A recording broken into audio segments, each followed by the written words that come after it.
It is Tuesday, December the 20th, another night of action in the NBA. We were crushed last night, lost all three of our bets. Only the second time this season that we've lost all of our bets in a given night. Nothing to do but dust ourselves up, get back up on the horse, see if we can make a little bit of money tonight. 3 games I'll be involved in once again. Let's get to them now quickly, starting in Miami, where the Heat host the Orlando Magic. Miami a 2.5-point favorite at BetSafe, 197.5 the total here. Now look, these are two bad teams. The Magic 12-17 on the year, the Heat 9-19.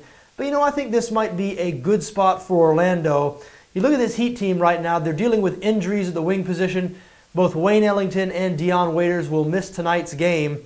And we know the Heat are led by Goran Dragic and Hassan Whiteside, but really Whiteside is the key. He's the team's best player, averaging over 17 per game, nearly 15 rebounds, a great shot blocker as well. Yes, Dragic sort of sets the table for him, but he's not the type of player that can really carry a team offensively. So Whiteside is the engine of this Miami Heat team. And the Magic have the guys they can throw at Whiteside to maybe slow him down. I'm talking about guys like Serge Ibaka, Bismack Biyombo, Nick Vucevic. I mean, the Magic do have some size. They can clog up the painted area. And we know the Heat, they struggle to score. They've lost 7 of their last 9 games. They've scored fewer than 100 in 5 of 7.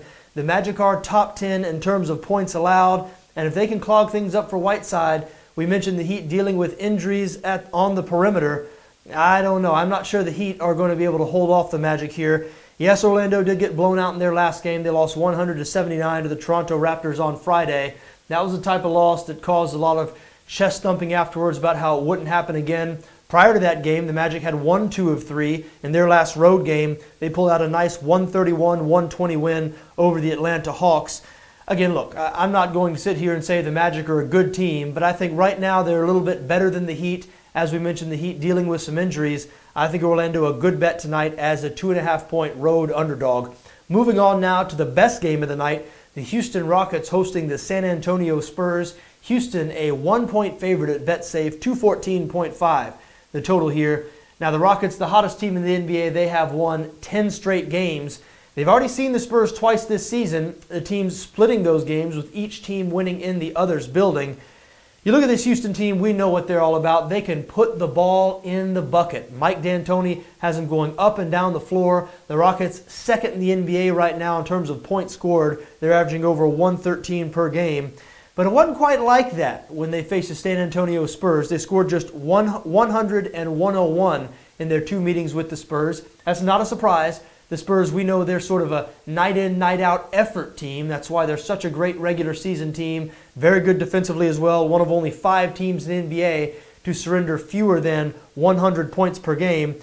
Look, we mentioned the Rockets have won 10 straight. Well, the Spurs, they haven't been too bad themselves lately. They have won 8 of 9, including 4 straight. They've won their last 4 games by an average of 16 per game. They're the NBA's best team on the road, 14-1 on the road, top 10 in both offensive and defensive rating. A lot to like about this San Antonio team. And, really to me, the difference maker in this matchup tonight is probably going to be the Rockets being without their starting center, Clint Capella. Capella hurt his knee in the Rockets' last game against the Minnesota Timberwolves. He'll be out 6 weeks. He is a really underrated piece in Houston. First off, it's not like they're overflowing with big men. I mean, aside from Capella, they'll probably now rotate Nene and Montrezl Harrell. Those guys, not true centers. Capella provides a lot in terms of rim protection. He's a good rebounder. Also, screen and roll on the offensive side. Really believe Houston is going to miss him. And you don't want to be shorthanded, obviously, against the best road team in the NBA in the San Antonio Spurs. We know Houston can score, but they're not great defensively, especially their perimeter defense. And without Capella now, they might be missing something in terms of rim protection as well. I think the Spurs go into Houston tonight and pull out a win. I like them +1. Final game I'm involved in on this Tuesday, December the 20th. What about the Toronto Raptors? A 15.5-point home favorite over the Brooklyn Nets. Look, I know 15.5 sounds like a lot of points, but the Raptors are one of the very best teams in the Eastern Conference at 19-8. The Nets, meanwhile, one of the worst teams in all the NBA. I'm about to sneeze here. I'm fighting it off. Especially on the road. Brooklyn has real problems on the road, just 1-12 on the road this season, and their best player, Brook Lopez, their leading scorer, out tonight. They're resting Lopez. Don't ask me why a team as bad as the Brooklyn Nets is resting their best player in the middle of the regular season. It's beyond me. I understand if you're a playoff team and you want to sit some guys so they're fresh later in the year, but seems like the Nets roll out their best guys on a nightly basis. But Brook Lopez, who averages over 20 per game, will be out tonight. So very little hope for the Nets in this situation. The only thing you have to ask yourself here is, wow, 15.5 points. Is that too many points? Will the Raptors be able to cover a number like that? Well, you know what? You look at it, and 6 of Toronto's last 9 wins have come by 15 or more. They just beat the Orlando Magic by 30 points on Sunday.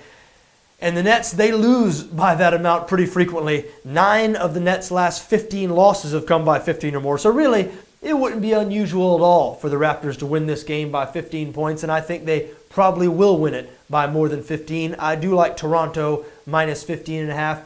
There you have it. Those are my thoughts on this Tuesday, December the 20th. I like the Orlando Magic as a 2.5-point road dog in Miami. I like the San Antonio Spurs to go into Houston and beat the Rockets.